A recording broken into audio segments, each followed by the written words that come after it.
The morning sun filtered through the tall windows of the Riverside Community Center as Claire Bennett pushed her cleaning cart down the marble hallway. Her worn sneakers squeaked softly against the polished floor, a sound she'd grown so used to that she barely noticed it anymore. At 52 years old, Claire had the kind of face that people's eyes seemed to slide right past. Not unkind, not memorable, just there. She'd been working at the community center for 3 years now, and she knew every corner of the building better than she knew her own small apartment. The staff room where someone always left the coffee pot on too long. The supply closet on the second floor where the lock stuck if you didn't jiggle it just right. And most of all, the grand ballroom with its crystal chandeliers and that beautiful black piano sitting on the stage like a sleeping giant. Claire stopped her cart outside the ballroom doors, same as she did every Tuesday and Thursday morning. Through the glass panels, she could see the piano waiting in the early light. Her chest tightened the way it always did when she looked at it. Some people might look at a piano and see an expensive piece of furniture. Claire saw something else entirely. She saw her whole life, the one she'd lived and the one she'd lost. She pushed through the doors and started with the chairs first, wiping down each one methodically.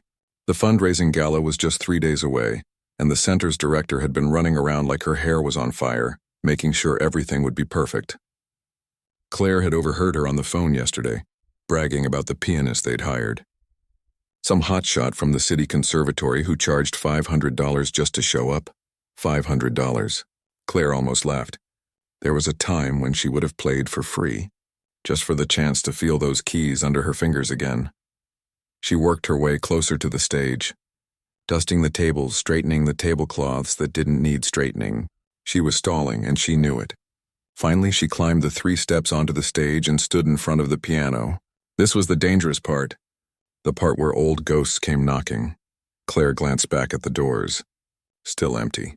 She set down her cleaning spray and cloth on the piano's closed lid, then slowly lifted it open. The keys gleamed up at her, ivory and black, pristine and perfect. Her right hand moved before her brain could stop it, hovering over middle C. Just one note. Nobody would hear just one note. She pressed down, and the sound filled the empty ballroom like a voice calling out. Pure and clear and achingly familiar. Her other hand joined the first, and suddenly she was playing a scale, then a simple melody. Her fingers remembered what her mind had tried so hard to forget. They moved across the keys with a certainty that 3 decades hadn't managed to erase. The music was still there. After everything, it was still there. Sounds nice. Claire's hands jerked away from the keys like she'd been burned. She spun around to find Tom, the maintenance guy, standing at the bottom of the stage steps with his toolbox. Her face went hot with embarrassment. Sorry, I was just cleaning, she stammered, reaching for her spray bottle with shaking hands. Tom was somewhere in his 60s with kind eyes and a beard that was more salt than pepper. He'd always been decent to her, which was more than she could say for some of the younger staff members. Didn't know you played, he said, setting down his toolbox. I don't, not really. Not anymore. Claire wiped down the piano's lid with more force than necessary, keeping her eyes down. Could have fooled me. Tom pulled out his phone to check something. My daughter tried to learn piano when she was a kid. Quit after 6 months. Said her fingers weren't made for it. You've got the touch, though. Even I could tell that. Claire felt something crack open inside her chest, something she'd kept carefully sealed for years. I studied once. A long time ago, before... She trailed off, not sure how to explain 30 years of before. Before her father got sick. Before she had to drop out of the conservatory to help pay his medical bills. Before she took that first cleaning job, telling herself it was temporary. Before temporary became 5 years, then 10, then a lifetime. Before life got in the way, Tom finished for her, his voice gentle. She nodded, not trusting herself to speak. Yeah. He picked up his toolbox again. Life's good at that. He headed toward the back of the ballroom where one of the light fixtures needed replacing, then paused and looked back. For what it's worth, you should play more. Seems a shame to let talent like that collect dust. After he left, Claire stood alone on the stage for a long moment. She looked down at her hands, at the calluses from years of scrubbing floors and the age spots that had started appearing last year. These hands had once flown across piano keys in a small concert hall, playing Mozart for an audience of music students and proud parents. Her teacher had pulled her aside afterward and said she had something special, a real gift. But gifts didn't pay for chemotherapy. They didn't keep the lights on or put food on the table, so she'd packed up her sheet music, sold her little upright piano, and traded Chopin for cleaning solutions. She closed the piano lid carefully and went back to her cart. The rest of the ballroom needed cleaning, and she was already behind schedule. As she worked, she tried to push the memory of those keys back down where it belonged. But it was like trying to put smoke back into a bottle. Now that she'd played again, even just for a moment, the hunger was awake. That afternoon, during her lunch break, Claire sat in the staff room with her sandwich, half listening to the younger employees chat about their weekend plans. Derek, one of the event coordinators, was holding court as usual. He was in his late 20s, always dressed too nicely for a job at a community center, always ready with a comment that walked the line between funny and mean. "Did you see the email about the pianist?" he said, scrolling through his phone. "Apparently she's sick. Food poisoning or something." Linda, the assistant director, nearly choked on her coffee. "What? The gala is in 3 days." "I know, right?" "She says she'll try to make it, but..." Derek shrugged. "We might need a backup plan."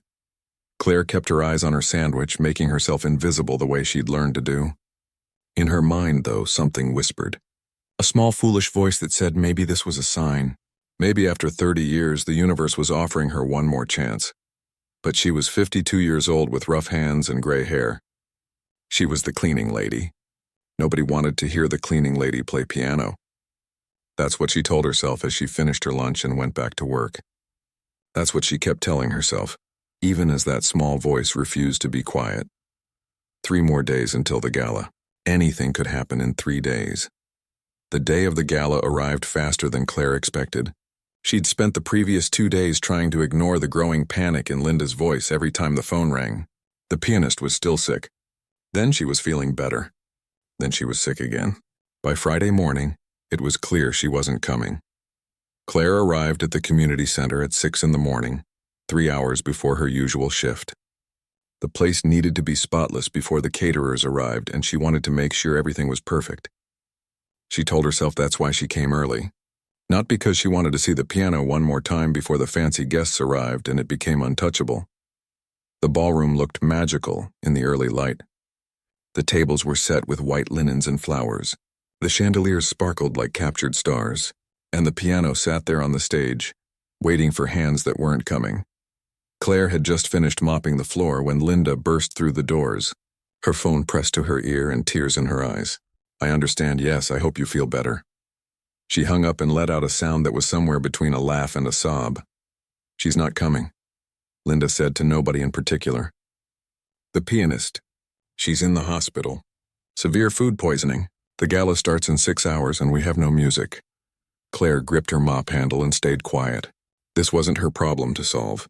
"She was just the cleaning lady. What are we going to do?" Linda pressed her palms against her eyes. "The mayor's coming. The whole city council. We've got 150 people paying $200 a plate, and half of them are coming for the music. We could play recordings," offered Tom, who had appeared with his ladder to do a final check on the lights. "Recordings?" Linda looked at him like he'd suggested they serve fast food burgers. "This is supposed to be elegant, classy. We can't just play Spotify through the speakers." Derek sauntered in, looking way too relaxed for someone whose event was falling apart. He was wearing a suit already, his hair gelled back. "What's the crisis now?" "No pianist," Linda said flatly. "Seriously?" Derek pulled out his phone. "Let me call around. Maybe someone at the university. I already tried. It's Friday night. Everyone who's any good is already booked." Claire finished mopping her section and started pushing her cart toward the door. She needed to clean the lobby next and then the bathrooms. She had work to do, real work, not fantasies about playing piano for rich people who wouldn't look twice at her. "Wait." Derek's voice stopped her. There was something in his tone that made her stomach drop. "What about her?" Claire turned slowly. Derek was pointing at her with a grin that didn't reach his eyes. "The cleaning lady?" Linda looked confused.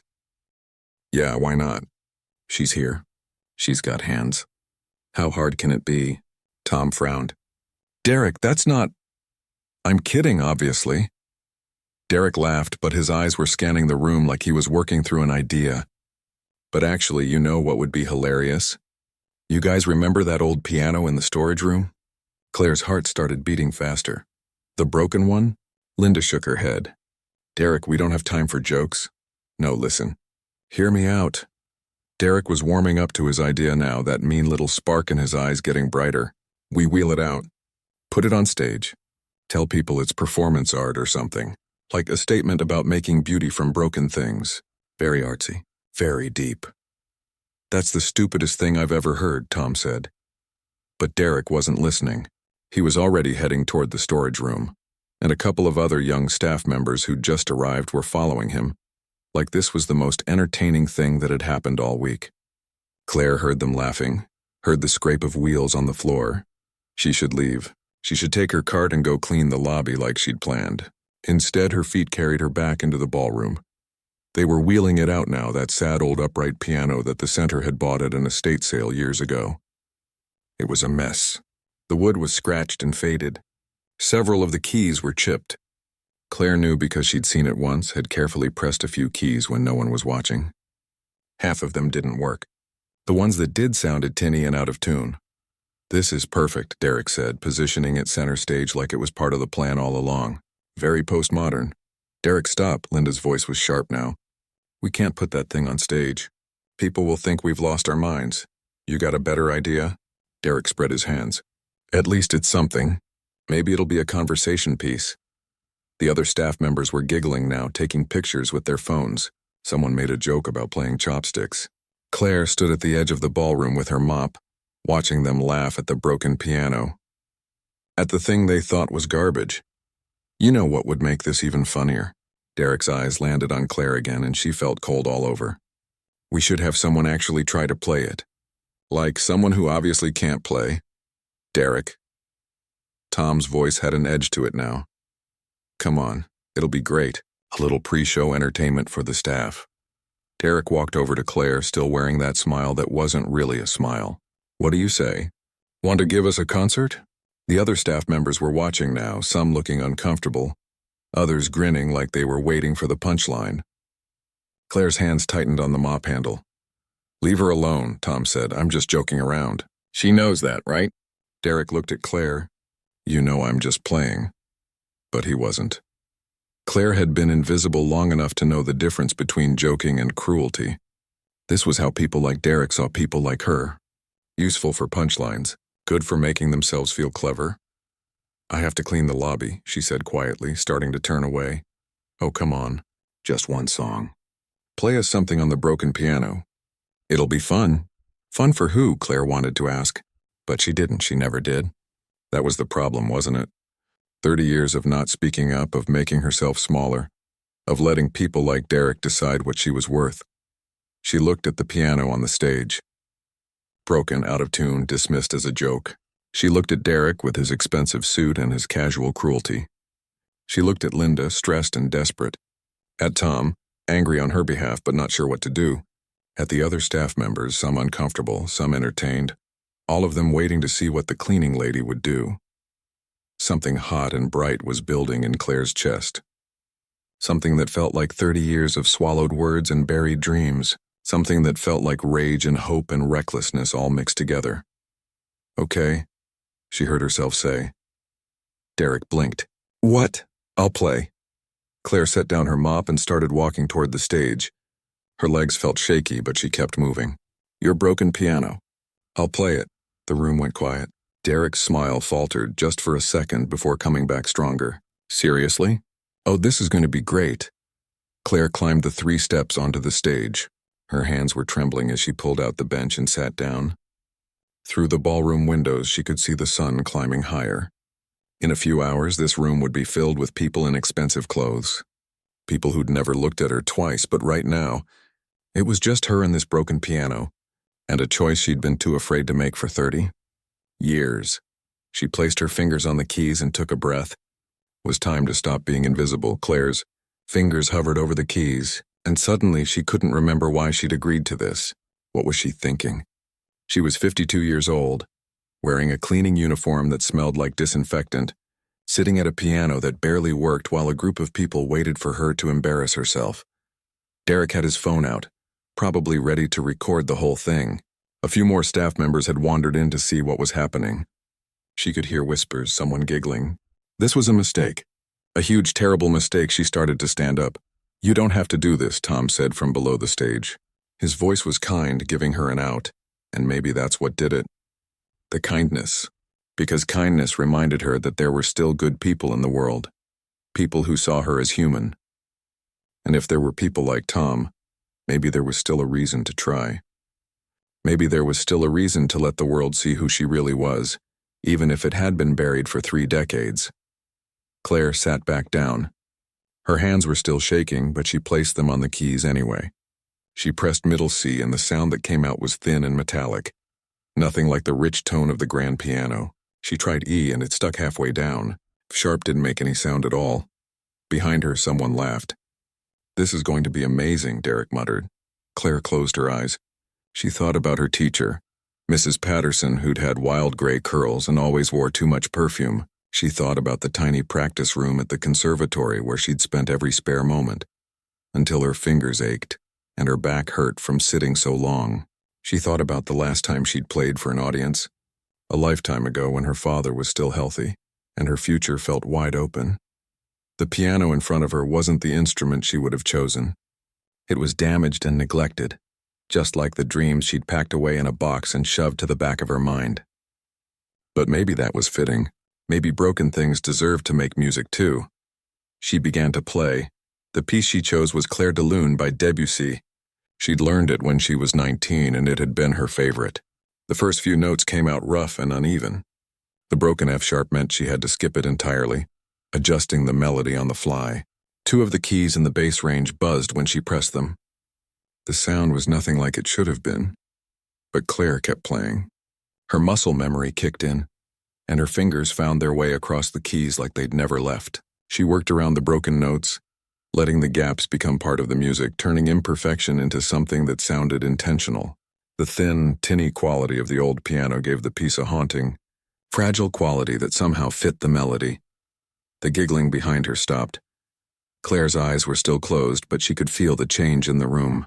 The silence felt different now, heavier, more focused. She let herself sink deeper into the music, into the part of her soul she'd kept locked away because it hurt too much to remember what she'd lost. Her hands moved faster now, more confident. The notes flowed out of her like water that had been dammed up for too long. She transitioned into another piece, one of Chopin's nocturnes, adjusting it for the piano's limitations. Where keys didn't work, she improvised. Where the tone was weak, she made it soft and delicate on purpose. She was painting with broken colors, and somehow it was still beautiful. Time disappeared. The ballroom disappeared. There was only the music and the feeling of coming home after being lost for 30 years. This was who she was. Not the invisible cleaning lady. Not the woman who'd given up everything. This was Claire, the girl who'd once believed she could make something beautiful in the world. When she finally played the last note and lifted her hands from the keys, the silence in the ballroom was complete. Claire opened her eyes slowly, afraid of what she'd see. Afraid she'd imagined the change in the room, that everyone was still waiting to laugh at her. She turned around. Linda was standing with both hands over her mouth, tears running down her face. Tom had the strangest expression, like he was seeing a ghost. The other staff members stood frozen, staring at her like she'd just performed a magic trick. Even the ones who'd been giggling earlier looked stunned. Derek's phone was still raised, but his face had gone pale. His mouth was slightly open, the smug smile completely gone. How? Linda's voice cracked. She cleared her throat and tried again. Where did you learn to play like that? Claire's hands were still trembling. She folded them in her lap, suddenly aware of how many people were looking at her. Really looking at her. Maybe for the first time since she'd started working here. I studied music. A long time ago. A long time ago? Linda walked closer to the stage, shaking her head. Claire, that was professional. That was beautiful. Why are you working as a housekeeper? Why aren't you performing somewhere? The question hung in the air, and Claire felt all the old pain rise up in her throat. How could she explain 30 years in a few sentences? How could she make them understand that life wasn't a straight line? That talent didn't equal opportunity? That sometimes you made choices that seemed temporary and woke up one day to find they'd become permanent? Life happened, she said simply, echoing what Tom had said to her days earlier. I had to take care of my father. The bills piled up. I couldn't afford to finish school. And then, she shrugged. Then it was too late. Too late? Tom shook his head. Did you hear what you just played? That wasn't too late. That was extraordinary. Linda pulled out her phone, her fingers flying across the screen. The gala. Oh my God, the gala. Claire, I know this is sudden, but would you consider playing tonight? For the event? Claire's stomach dropped. Tonight? In front of all those people? I know it's a lot to ask, but you just proved you can do this. Better than any pianist we could have hired. Linda's eyes were bright with desperate hope. Please, we need you. Derek finally found his voice. Wait, you're seriously going to have the cleaning lady play at the gala? He looked around like he expected someone to agree with him, but nobody did. I mean, no offense, but people are paying a lot of money for this event. They're expecting something what? Tom's voice was sharp. Something better than what we just heard? Because I don't think you're going to find it, kid. Derek's face flushed red, but he didn't say anything else. Claire looked down at the broken piano, at her hands resting on her knees. She thought about all the years she'd made herself invisible, all the times she'd bitten her tongue and looked away and told herself it was fine. She didn't mind. She didn't need to be seen. She thought about the girl she used to be, the one who'd believed music could change the world. Maybe it was too late for that girl. Maybe 30 years was too long to be gone, but maybe it wasn't too late for the woman she was now, the one who'd learned how to survive, how to adapt, how to make beauty out of broken things. I'll do it, she said quietly, but not on this piano. Linda let out a breath that was half laugh, half sob. The grand piano, of course. You'll play on the grand piano. Claire stood up from the bench, her legs still shaky. She looked at the broken upright piano one more time. It had given her back something she thought was lost forever. In a way, she was grateful for its broken keys and thin sound. It had forced her to be creative, to improvise, to remember that music wasn't about perfection.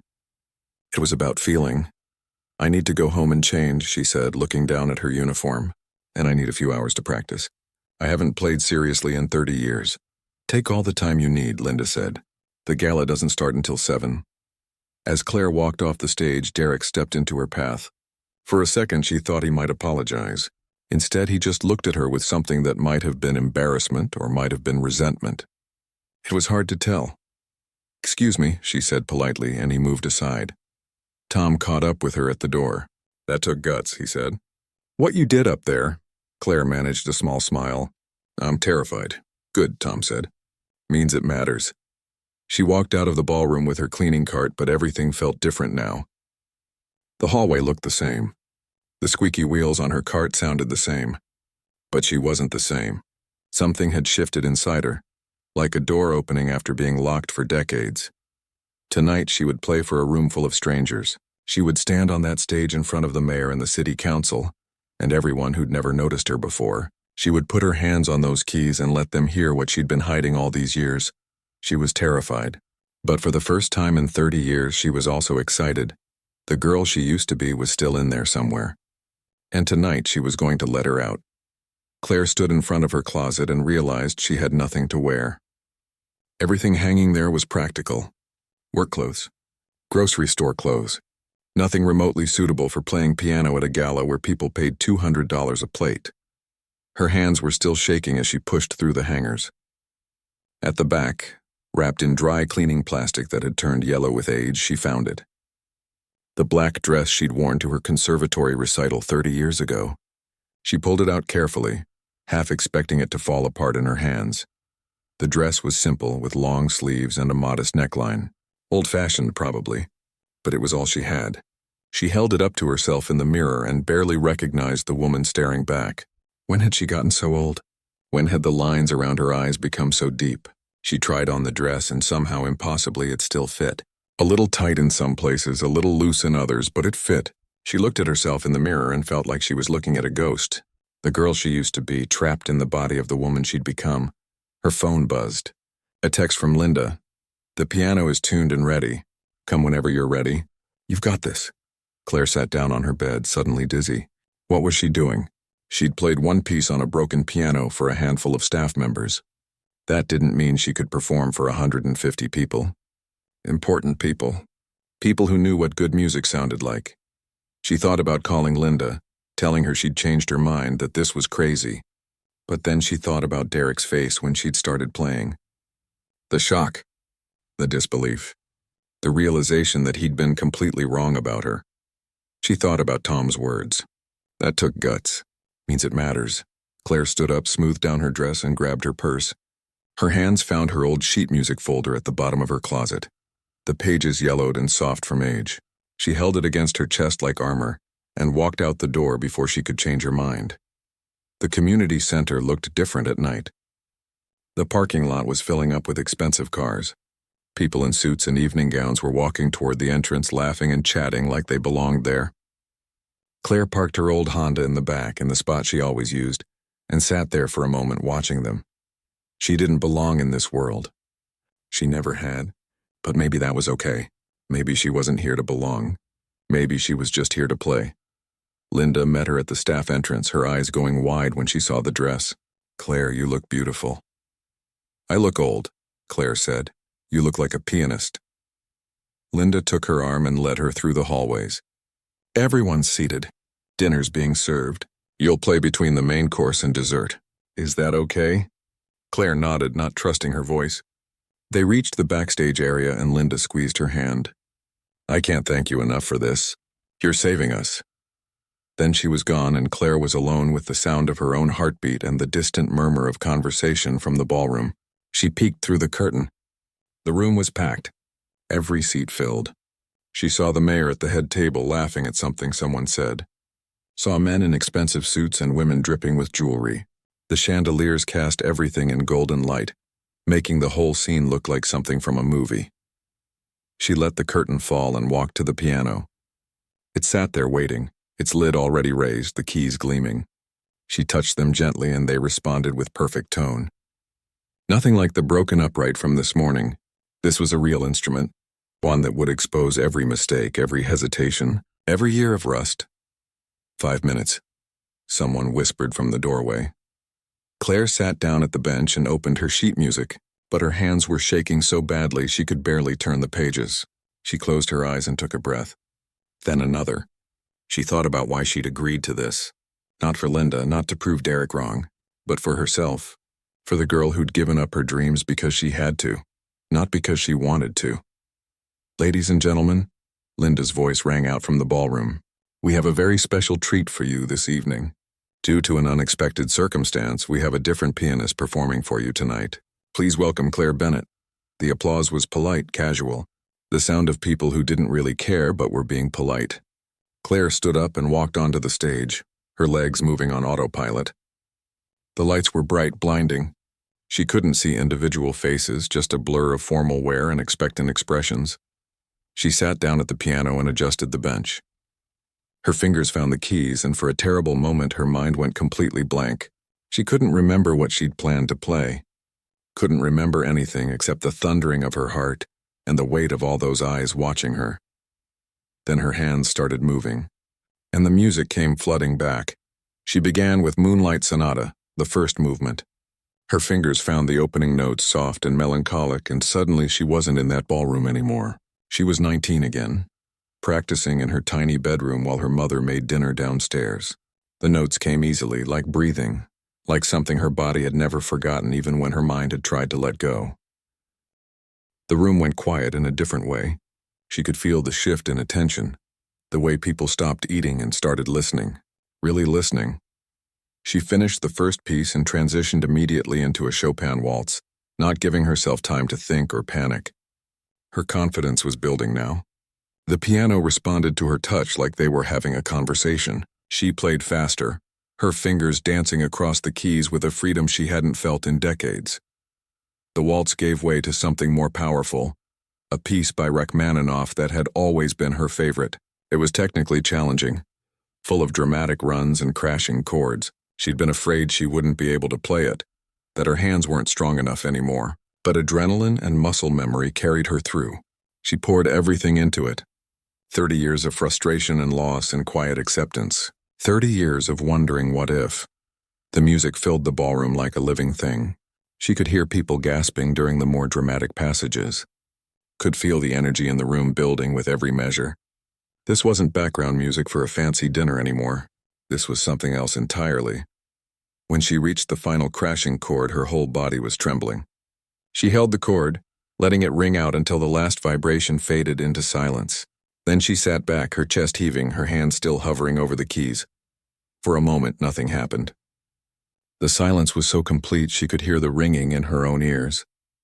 She'd made a mistake. She'd been too aggressive, too emotional. These people wanted elegant background music, not a performance that demanded their attention. Then someone started clapping. It started at the back of the room, just one person, but it spread like wildfire. Within seconds, the entire ballroom was on their feet, applauding, not the polite, obligatory applause from before. This was real, thunderous, the kind of applause that made the chandeliers shake. Claire stood up slowly, unsure what to do. She'd never expected this, never imagined it. She gave a small, awkward bow, and the applause grew louder. Someone was whistling. Others were shouting, "Bravo." Through the bright lights, she saw Linda openly crying, saw Tom standing near the back grinning like a proud father, saw the mayor lean over to ask someone something, probably asking who she was. Even Derek was clapping, though his face looked strange, like he couldn't quite process what he'd just witnessed. Claire bowed again and hurried off the stage, her heart pounding so hard she thought it might burst.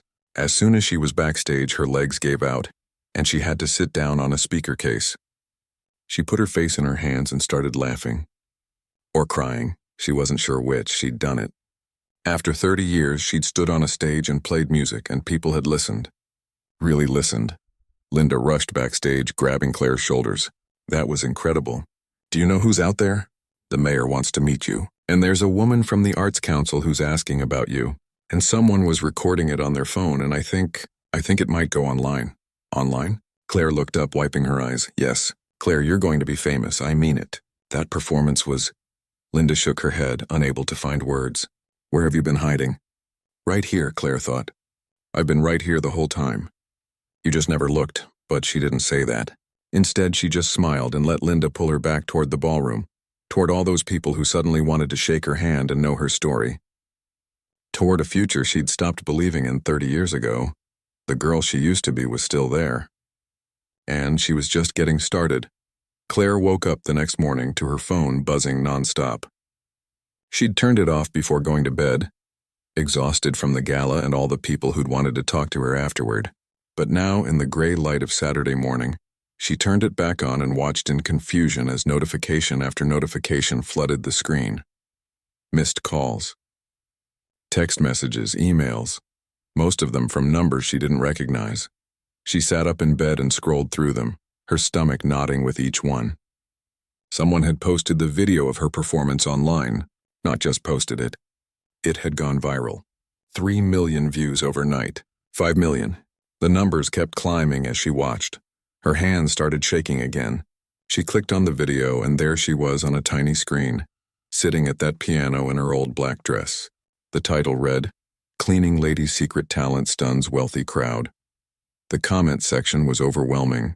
Thousands of people saying things like, "This made me cry and never judge a book by its cover," and "Where has she been all this time?" Some people were angry on her behalf, upset that someone with her talent had been cleaning floors. Others just wanted to know more. Who was she? Where could they hear her play again? Claire set the phone down, feeling dizzy. This wasn't real. Things like this didn't happen to people like her, but her phone kept buzzing, insisting that yes, this was real, this was happening right now. One email stood out from the rest. It was from Helen Rodriguez, the director of the Riverside Arts Academy, the same conservatory where Claire had studied 30 years ago. "Ms. Bennett," it read, "I was at the gala last night and I couldn't believe what I heard. I'd love to discuss an opportunity with you. Please call me at your earliest convenience." Claire read the email 3 times, sure she was misunderstanding something, but the words didn't change. An opportunity. At the conservatory, the place she'd had to leave all those years ago, the place she'd dreamed about every day since. She got dressed in a daze, pulling on jeans and a sweater. It was her day off, but she couldn't stay in her apartment. She needed to move, to think, to process what was happening. She drove to the park near her apartment and sat on a bench, watching joggers and dog walkers go by like it was any normal Saturday. Her phone rang. An unknown number. She almost didn't answer, but something made her pick up. Is this Claire Bennett? The voice was male, professional, yes? Miss Bennett, my name is James Chen. I'm a reporter with the Metro Times. I'd love to interview you about your performance last night. Our readers are fascinated by your story. I don't have a story, Claire said. With respect, ma'am, I think you do. A talented musician working as a housekeeper for 30 years? People want to know how that happened. They want to know why you gave up music. Claire felt something sharp in her chest. I didn't give it up. It gave me up. There was a pause. That's a great quote. Can I use that? She hung up without answering. Her phone immediately rang again. Different number. She turned it off completely this time and sat there on the bench, trying to understand what her life had become in less than 24 hours. An elderly woman sat down on the other end of the bench with a small dog on a leash. Beautiful morning, she said pleasantly. Yes, Claire agreed, grateful for something normal. The woman glanced at her. You look familiar. Have we met before? I don't think so. Must be one of those faces. The woman smiled and went back to watching her dog sniff around the grass. Claire relaxed slightly. At least here in this park she was still invisible, still just another middle-aged woman on a bench. The thought should have been comforting, but instead it made her sad. Was that what she wanted? To stay invisible? Her whole life, she'd been telling herself that invisibility was safety, that asking for nothing meant risking nothing. But last night, standing on that stage with everyone watching, she hadn't felt safe. She'd felt alive. Terrified, yes, but alive in a way she'd forgotten was possible. She turned her phone back on and called the number from Helen Rodriguez's email. Ms. Bennett. Helen sounded genuinely excited. Thank you so much for calling back. I'm sure you're overwhelmed right now, but I wanted to reach out before anyone else did. We'd like to offer you a position at the conservatory. Claire's throat went tight. A position? Teaching piano. We have students who come from difficult circumstances, students who can't afford expensive private lessons. They need someone who understands what it's like to struggle, someone who can teach them more than just technique. They need someone like you. I haven't taught before, Claire said quietly. I'm not qualified. You're more qualified than you think. I saw those people's faces last night. You didn't just play music, Claire. You made them feel something. That's what we want to teach our students. Not just how to press the right keys, but how to touch people's hearts. Claire closed her eyes, trying to breathe normally. Can I think about it? Of course. Take all the time you need. But Claire, don't let another 30 years go by before you decide. Life's too short. After they hung up, Claire sat there for a long time. The woman with the dog had left. Families were arriving at the playground, kids running and screaming with joy. The world kept turning whether Claire was ready or not. Her phone buzzed with a text from Tom. You doing okay? Saw the video. The whole world's looking for you, she typed back. I'm okay. Just processing. You deserve this. Don't let anyone make you feel otherwise. That afternoon, Claire drove to the community center. She used her key to get in the back entrance, avoiding the main office where she knew Linda would probably be dealing with media calls. She made her way to the ballroom, which was empty now. Tables cleared, chairs stacked. The grand piano sat alone on the stage, its lid closed. Claire climbed onto the stage and opened the lid. She sat down and placed her hands on the keys. Not playing, just resting there. This piano had changed her life. Or maybe she'd changed her own life and the piano had just been the catalyst. She heard footsteps behind her and turned to see Derek standing in the doorway.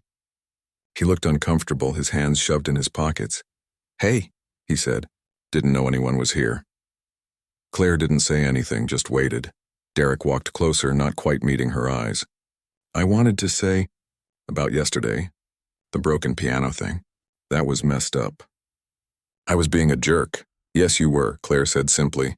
He flinched but nodded. I saw the video. Everyone's seen it. My mom called me this morning, asked if I knew you. I told her you were the cleaning lady at my work, and she asked why I'd said that like it was nothing. Like cleaning wasn't important work. He finally looked at her. I'm sorry. Really sorry. For treating you like you didn't matter. Claire studied him for a moment. He was young, probably not much older than she'd been when she left the conservatory. Young enough to still think the world was divided into important people and everyone else, but maybe young enough to learn better. I accept your apology, she said. Just remember that everyone has a story. Everyone matters. even the people you don't notice. Derek nodded and left, and Claire turned back to the piano. She started to play, soft and gentle, just for herself this time. No audience. No cameras. Just music for the sake of music. The ballroom door opened again, and Linda appeared with Tom right behind her. They didn't say anything, just sat down in the front row and listened. After a few minutes, other staff members started trickling in. People who worked in the kitchen, the maintenance crew, the event coordinators. They sat quietly, this small group of people who'd seen her every day for 3 years and never really knew her. When Claire finished playing, Linda stood up. "Are you coming back to work Monday?"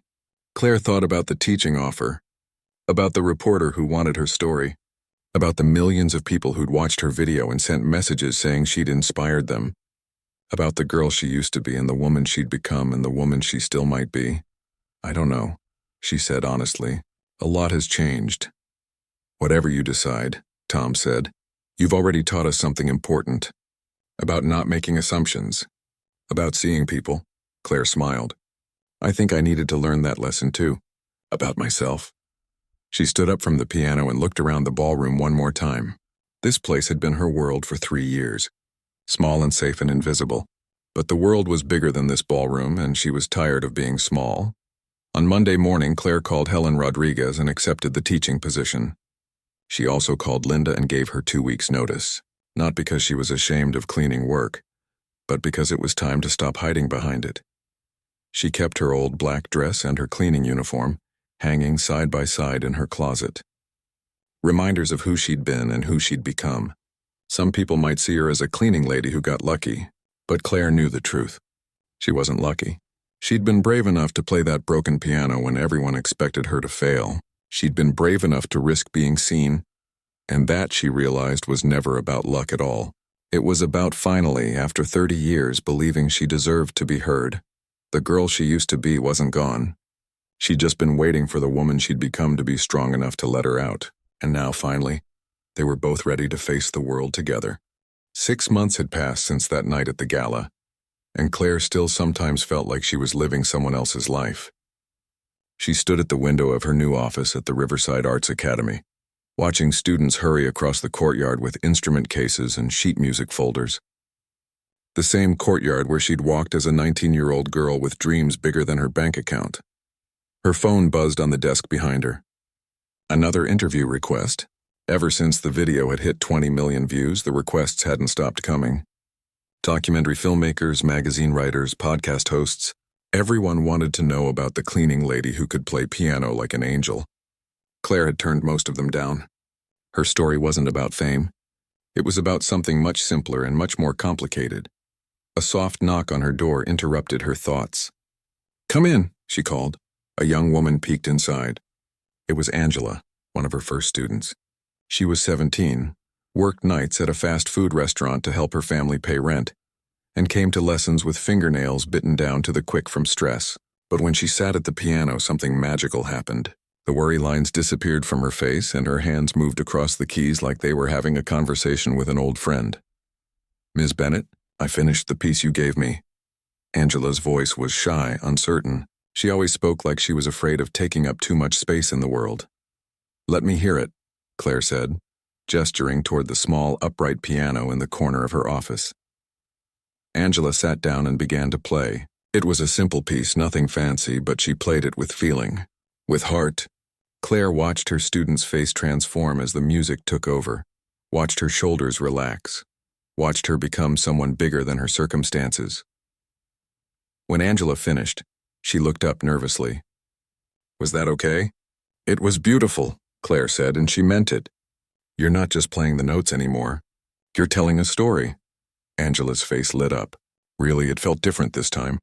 Like the music was coming from somewhere deeper. Claire nodded. That was exactly what she'd been hoping to hear.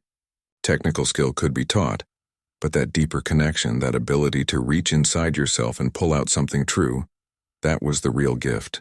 And Angela had it. "I have something to tell you," Angela said, fidgeting with her sheet music. "I got accepted to the state university. Full scholarship for music." Claire felt her chest swell with pride. "Angela, that's wonderful. When do you start?" "Next fall." "But I'm scared." Angela's voice got smaller. "What if I'm not good enough?" What if I don't belong there? Claire looked at this young woman who reminded her so much of herself at that age. Talented but uncertain, hungry for something more but afraid to reach for it. Can I tell you something? When I was your age, I was terrified too. I thought everyone else belonged there more than I did.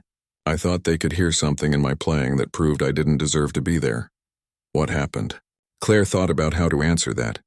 She could tell the simple version, the one where life got in the way and dreams were postponed. But Angela deserved more than that. She deserved the truth. I let fear make my decisions for me. When things got hard, when my father got sick and money got tight, I told myself I was being practical. But really I was being scared. I was afraid to fight for what I wanted because fighting meant I might fail. Claire sat down next to Angela on the piano bench. Don't make the same mistake I did. Don't let anyone, including yourself, convince you that you don't deserve to be there. Angela nodded, but Claire could see the doubt still lingering in her eyes. She understood that doubt. It had lived in her own chest for 30 years. You know what? Claire said suddenly. I want to show you something. She led Angela down the hallway to the main concert hall, the same one where Claire had performed her senior recital 3 decades ago. The room was empty, afternoon sunlight streaming through tall windows, dust motes dancing in the golden beams. The grand piano on stage gleamed like it was waiting for someone to bring it to life. Sit down, Claire said, gesturing to the audience seats. Angela looked confused, but did as she was told. Claire walked onto the stage and sat at the piano. She hadn't planned this, hadn't thought about what she was going to play, but her hands found the keys and she began the piece that had changed everything, the Rachmaninoff from the Gala. As she played, she thought about all the students she'd taught over the past 6 months. Kids like Angela who worked jobs after school and showed up to lessons exhausted but determined. Adults who'd given up music years ago and were slowly finding their way back. Elderly people who'd always wanted to learn but thought they were too old. Each of them carried the same fear Angela did. The fear that they didn't deserve to take up space in the world of music. That they weren't good enough, weren't worthy enough, weren't enough, period. Claire played louder, letting the music fill the empty concert hall. This was what she wanted Angela to understand. Music wasn't about being perfect. It wasn't about proving you belonged. It was about being brave enough to let people hear what was inside you. Even if your voice shook, even if your hands trembled, even if you weren't sure anyone was listening. When she finished, the silence in the hall was complete. She looked up to see Angela wiping tears from her cheeks. That was incredible, Angela whispered. I felt like you were telling me something important, but I don't know what. Claire stood up and walked back to where Angela was sitting. I was telling you that you have a voice, and voices are meant to be heard. Not just the perfect ones, not just the ones that never crack or falter, all of them. They sat together in the quiet concert hall for a few more minutes. Then Angela spoke again, her voice stronger this time. I'm going to do it. I'm going to accept the scholarship. Good, Claire said. And when you get scared, when you feel like you don't belong, remember this moment. Remember that someone believed in you enough to fight for you, and that someone was yourself. Later that evening, Claire drove to the community center. She still went there sometimes, usually on weekends when it was quiet. Linda had left her keycard active, understanding that the place held special meaning for her now. She made her way to the ballroom, where the grand piano still sat on the stage. But tonight she wasn't there to play. She was there to remember. She thought about the woman she'd been 6 months ago. Invisible, careful, convinced that her best years were behind her. She thought about Derek, who'd actually turned out to be a decent young man once he'd learned to see beyond his assumptions. He'd started volunteering with her music program, helping kids who couldn't afford instruments find ways to practice. She thought about Tom, who'd become one of her closest friends. He'd started taking guitar lessons from one of her colleagues, saying that watching her transformation had made him want to try something new too. Most of all, she thought about the broken piano that had started it all. It was still in storage, still cracked and out of tune. But sometimes Claire thought that piano had taught her the most important lesson of all. You didn't have to be perfect to make something beautiful. You just had to be willing to try. Her phone rang, interrupting her thoughts. She almost didn't answer, but the caller ID made her smile. Hello, sweetheart, she said. Mom. Her daughter's voice was bright with excitement. I just watched your latest video. The one where you're teaching that little boy to play. It made me cry. Claire smiled. Her relationship with her children had changed since the gala. They'd always loved her, but now they seemed to see her differently. Not just as their mother who'd sacrificed everything for them, but as a person with her own dreams and talents. It had been a gift she hadn't expected. "He's working so hard," Claire said. "Reminds me of you when you were learning to ride a bike. So determined. I'm proud of you, Mom. I know I don't say it enough, but I am.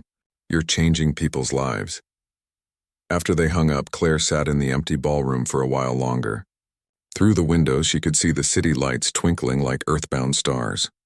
Somewhere out there, Angela was probably practicing, getting ready for her audition. Somewhere, people were watching her videos and deciding to dust off old dreams. Somewhere, someone was sitting at a piano for the first time in years, remembering what it felt like to create something beautiful.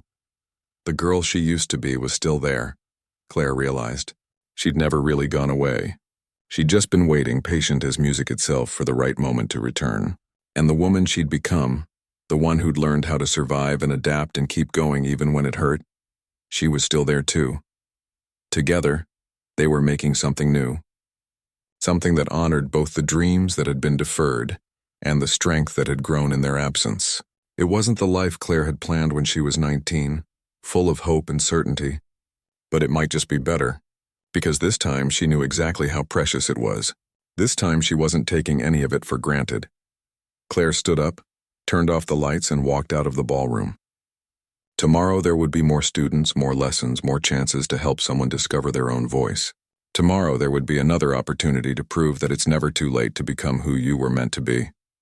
The broken piano had taught her that. Sometimes the most beautiful music comes from the most unexpected places. Sometimes the best songs are the ones you thought you'd forgotten how to sing. And sometimes, if you're very lucky and very brave, you get a second chance to remember that your voice matters, that you matter, that the world is waiting to hear what you have to say, even if it takes 30 years to find the courage to say it, especially then,